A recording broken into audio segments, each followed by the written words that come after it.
Welcome. You are tuning into Around the Table with the Judges podcast, presented by PropertyGuru Property Report, the official magazine of Asia Property Awards and Asia Real Estate Summit.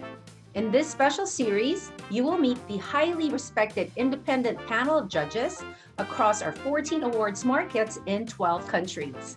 We will dive into the nitty-gritty of the judging process, as well as figure out why they are the most deserving to judge leading industry players.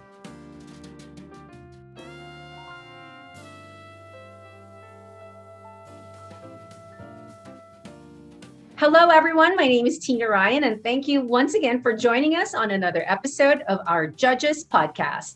Last time, we learned a lot of interesting tidbits from our Vietnam judges. Now we get to meet, for the first time since the merging of Malaysia's top two leading property portals, the esteemed judging panel of the 9th PropertyGuru Asia Awards Malaysia in partnership with iProperty.com.my. Before we begin, may we request our judges to introduce themselves, starting with our chairperson. Thank you very much, Madam Moderator, Tina Ryan, and she's in Philippines, and we are in Malaysia. So, good day to everybody due to the time difference. I'm Lawai Siang. I was the president of the Royal Institution of Surveyors Malaysia for the session 2016-2017, and I am truly honored to be on board the judging panel of the 2022 edition of the PropertyGuru Asia Awards for Malaysia, and which is organized jointly in partnership with iProperty. And by profession, I am a real estate as well as an intangible asset valuer. Over to you, Tina. Thank you, Ms. Chair. Who would like to go next? Feel free to take the floor. Hi, everyone. I'm the Vice Chairman for this PropertyGuru Judges. And my name is Chris. Chinese name is Tia Po Long. So I'm a lawyer by profession, and I have been a lawyer for more than 20 years. That goes to show my age. So I've been a judge for more than 5 years, and I enjoyed myself as PropertyGuru has given me a lot of opportunity to view a lot of properties, a lot of projects, and I must say that they enforce the strict rules for us to judge. And we engage ourselves in a very impartial judging process. So I'm happy to meet everyone. Thank you. Hi everyone, I'm Hui Yin. I'm actually a lawyer. I practice in corporates and conveyancing practice. I think this is my 4th year in this award. It's been a very exciting, a bit busy and fun process. I'm happy to see everyone here and some of the familiar faces amongst the judges panel, and we'll see what's happened this year. And finally, last but not the least. Hello, everyone. My name is Izumi Harsani. I was the president of Malaysian Institute of Architects until last month. Okay, I did the presidency for 4 years, and currently I am a practicing architect with Architect MAA, one of a larger establishment for architecture services in Malaysia. I'm happy to be one of the member of panel of judges for this award. Thank you, judges. Now for the first question. This truly is an exciting time for Malaysian real estate as we merge the country's most prestigious awards programs. With this in mind, we ask the judges, what are you hoping to achieve with this unification? Ms. Chair, would you like to start first? And again, feel free to just jump in.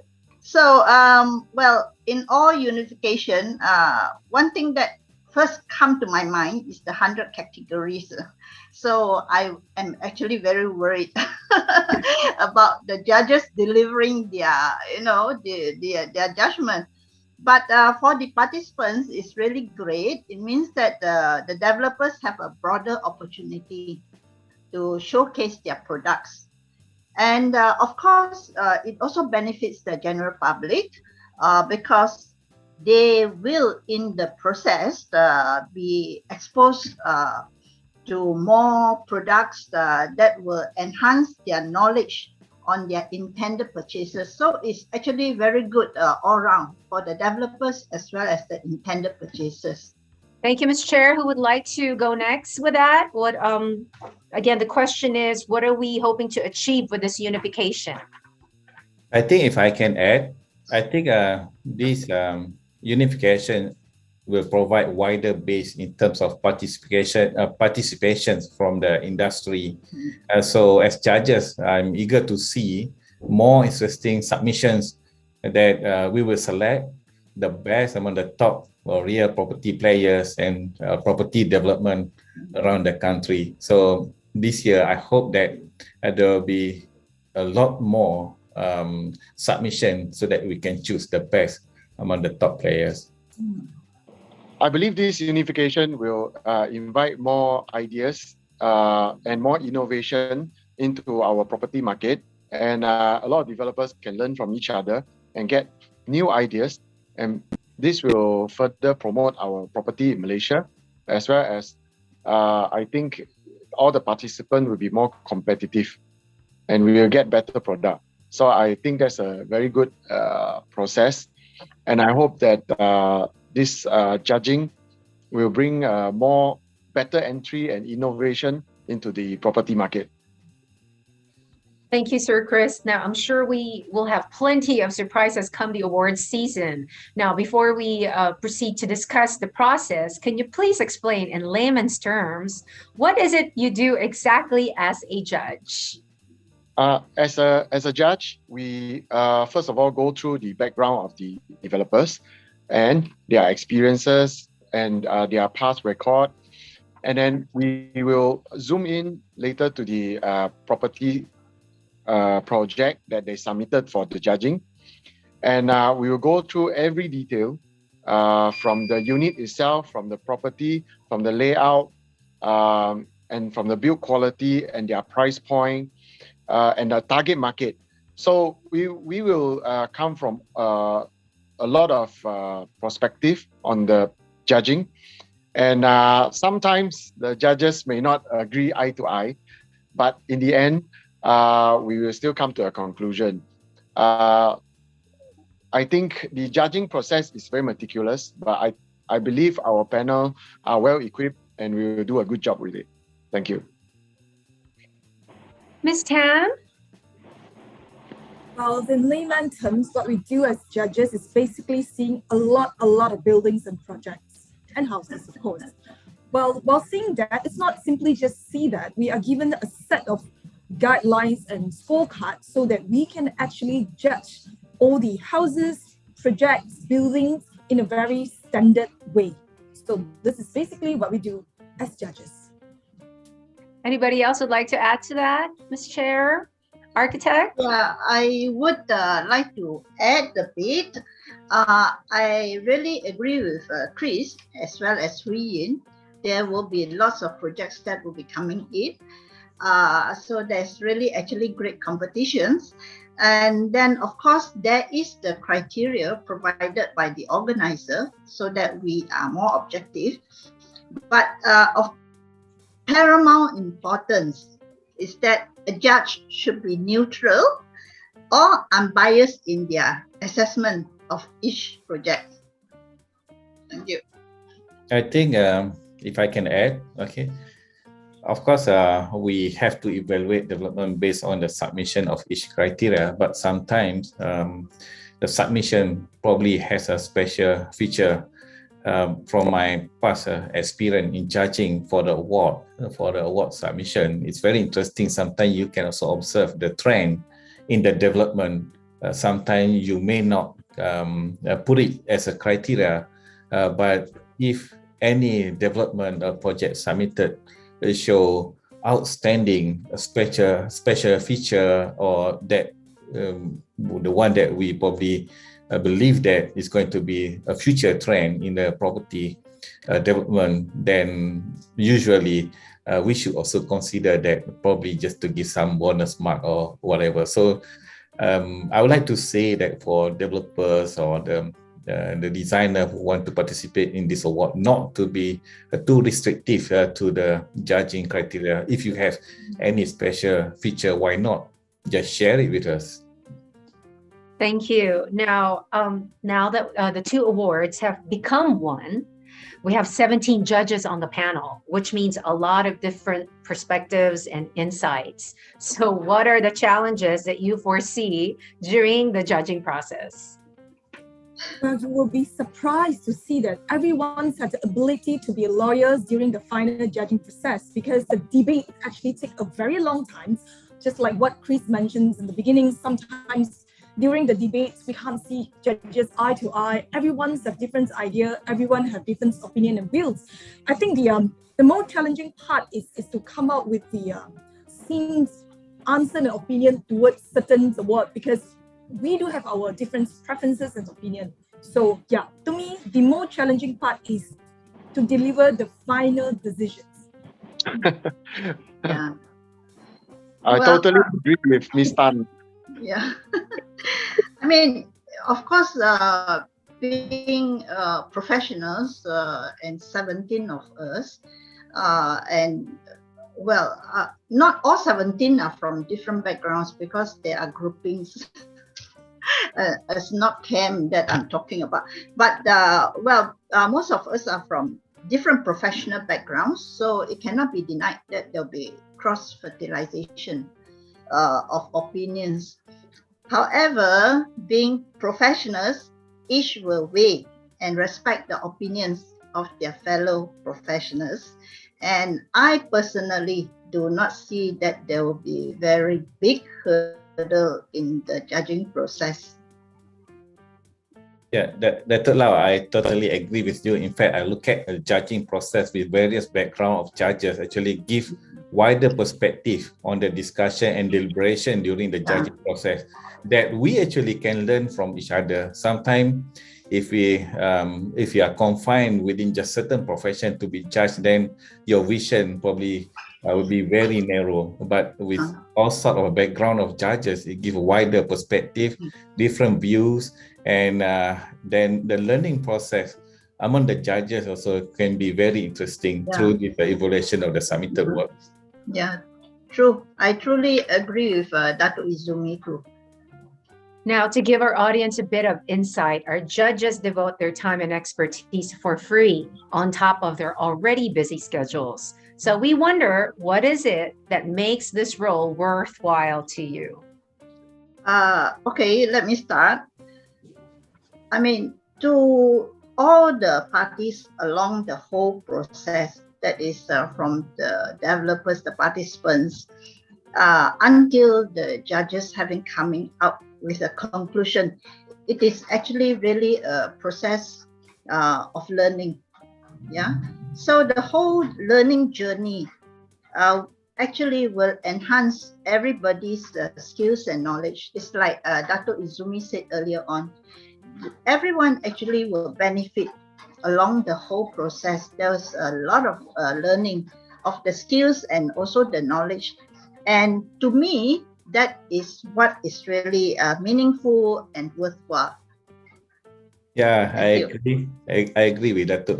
In fact, award judging is an interesting observation process in knowing the market trends. For example, in my profession as architect, so I have to know what is in the market at the moment and what are the market trends, so that when I serve our client, then I can design accordingly. So then it will the product actually will be highly demanded by the purchaser. So that's why assessing the submission really tells us now new ideas and strategy on what is driving the element in design and development.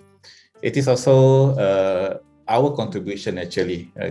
Doing the free judging is our contribution to the industry, to the stakeholder in encouraging a good growth of the industry for a better quality in real property products through the industry and professional recognition, because we are recognizing a good product of the industry, and we hope the market will grow healthier and better more sustainable economically and also environmentally. So that's what the final goal that we expect, that the whole industry become better for the country, for the region, and at the end, we all will get the benefit out of it. Wonderful. Anybody else would like to add to that? I totally agree with Dato. Because personally, I have learned a lot from different perspectives of all our professional judges. Especially some will come in with green features of the product, and some will come in architecturally, some will come in on the sales aspect. So I believe there are a lot of judges that have a lot of target in their mind to promote how to promote Malaysia for a better product for our people, for our people. So especially affordability is also one of the main thing that we try to promote in Malaysia. So I do learn a lot, and this is something that I appreciate a lot. Although it's quite tiring, and I see that we are having 100 categories. So I think it's a good job. I hope everyone have a good time here as well.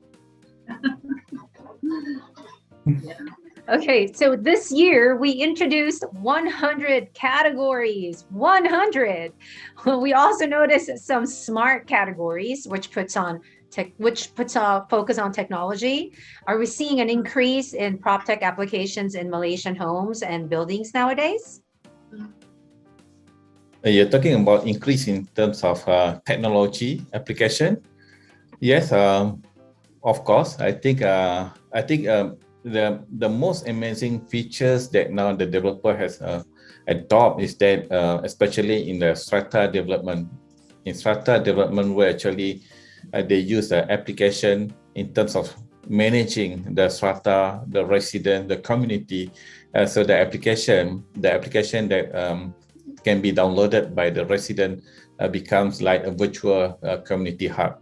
It is not just for the interaction between the resident, but it is also as a tool for the developer or property manager to gauge in terms of the performance of the property, in terms of movement of resident and maintenance, collection of maintenance fees, and also the security and safety for the property. I think that is one of the amazing features that we can see growing very rapidly among the property developers. I very much agree with what Dato' Azimi just said. I think, and also the pandemic in a way to push through, this prop tech kind of developments. It's very convenient. You can do a lot of things without going to the site. And also mentions about the JNB and also MC. They are using all these applications to manage properties and then collections of payments. It makes everyone's life easier. Not only viewing property easy, but managing your property also easy. So yeah, I think there is a huge increase in prop tech applications in Malaysia. Now, 100 categories covering Malaysian real estate mean that the built environment has improved over time, even in the last 2 years. What is it that has made the sector strong, that it has overcome the hardship of the outbreak? Well, the past 2 years had really been challenging, I believe not just in Malaysia, but kind of like everywhere. So there is no denying that the deliverance of projects have been delayed. So there was a lot of curbs on the interaction of workers. And so that really, paced out the delivery process. Well, that cannot be avoided because of the COVID-19 virus pandemic.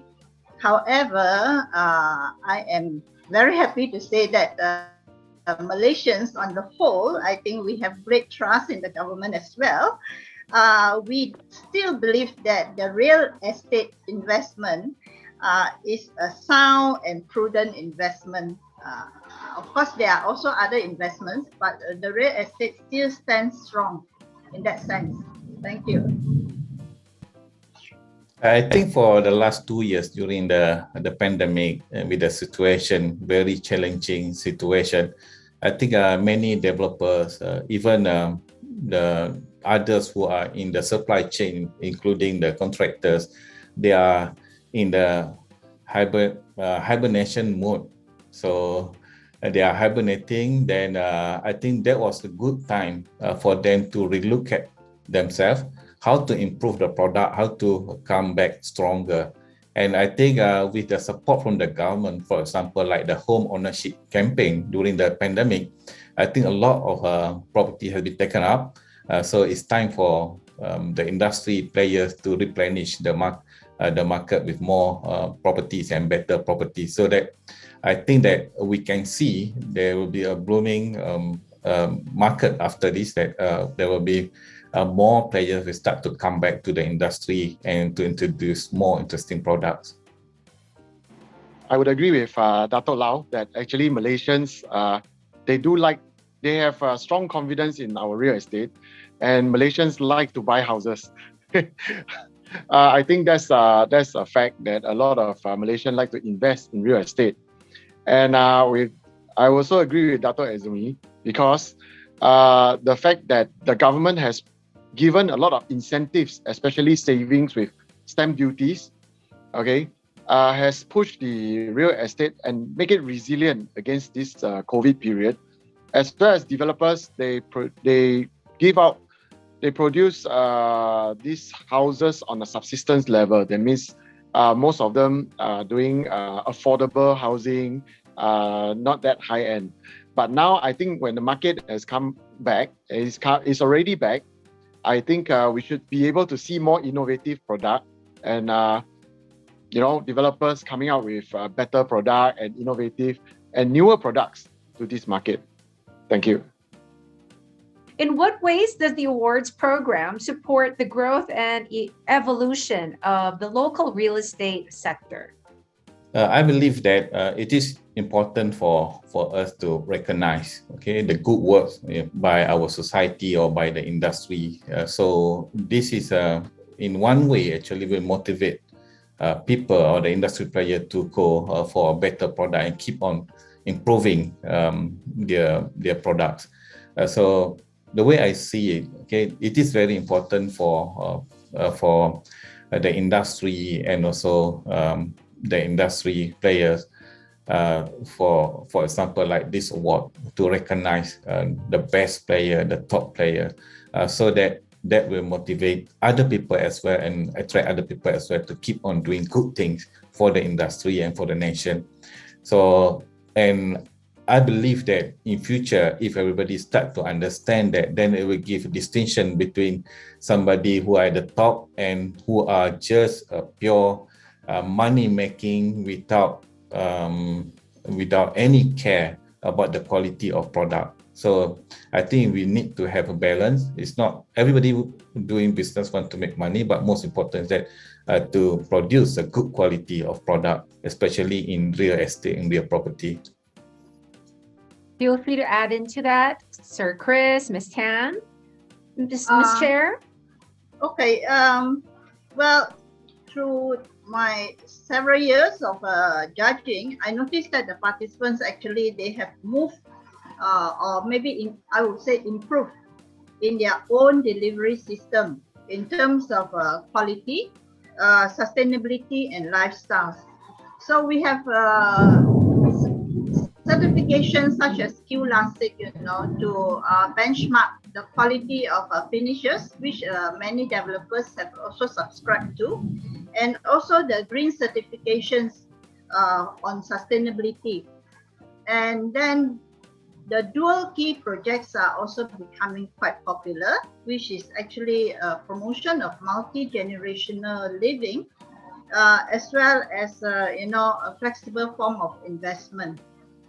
Then of course we also have eco-friendly developers who have come on, and they have things like solar panels, rain harvesting, EV car charging stations, and of course of late, due to the pandemic, there was a lot of online delivery. So some developers actually have gone on to develop parcel rooms which have dedicated lockers. So that actually facilitates the occupants of that building. So in that sense, over time, the development actually has improved and such that the purchasers have actually benefited. Thank you. If I Thank you, can Mr. Chair. If I Go can add, I think if we look at maybe 10, 15 years ago, when a purchaser want to buy a property, then they will ask how big is the size and how expensive or how cheap per square feet. But today, I think the demand is different. It's not about the size anymore, but about the quality of life. So for example, if I'm paying for a property of, let's say, 500,000 ringgit, what are the facilities that I can get? What kind of lifestyle that the developer offering to me compared to, 10 or 20 years ago, people will ask how big is the size. They don't even bother about the facility, the lifestyle, neighborhood quality. But today, I think it's different.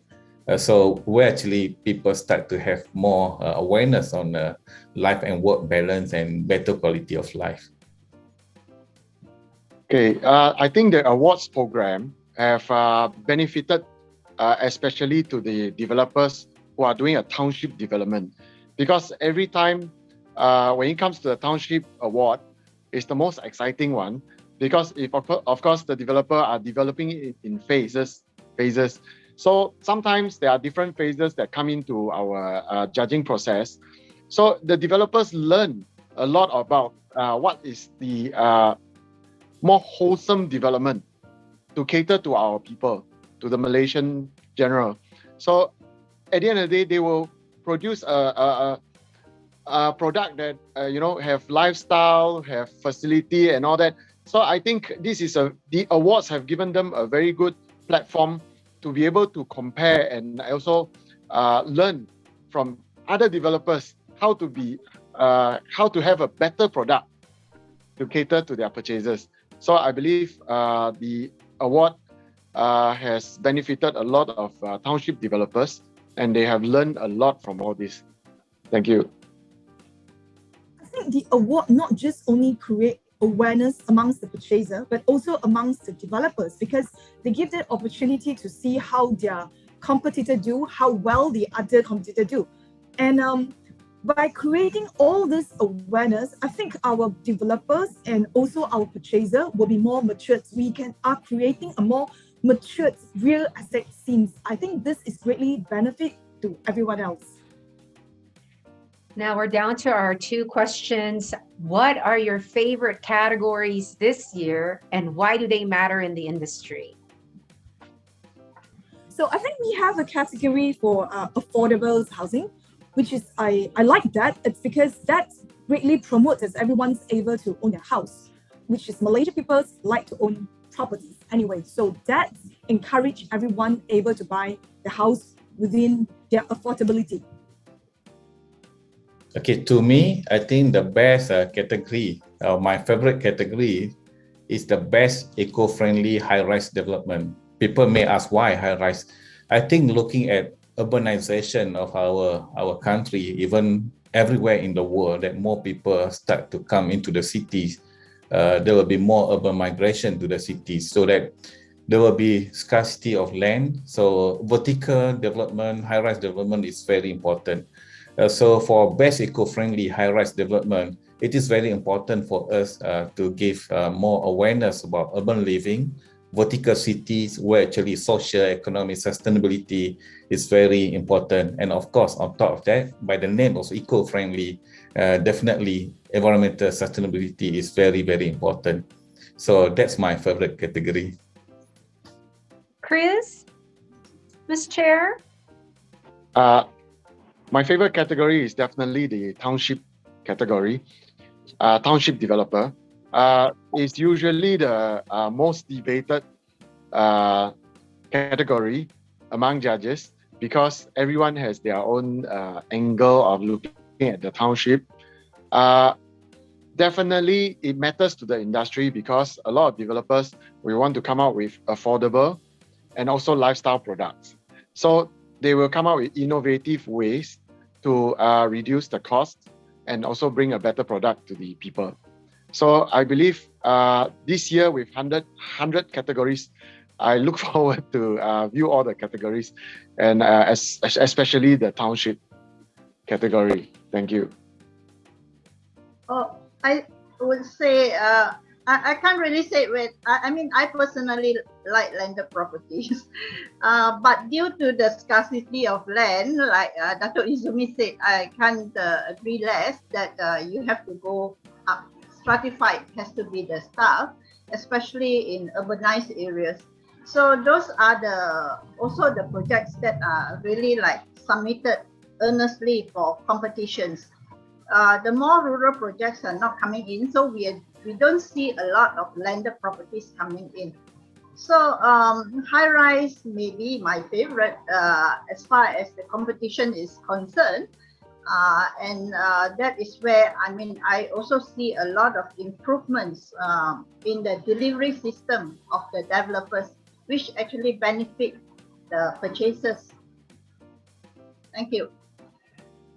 Okay, now before we conclude to this episode, may we have our chairperson, Dato' Surveyor Lau Y. Siang, invite our leading developers and designers to participate in the 2022 edition of the PropertyGuru Asia Awards Malaysia in partnership with iProperty.com.my.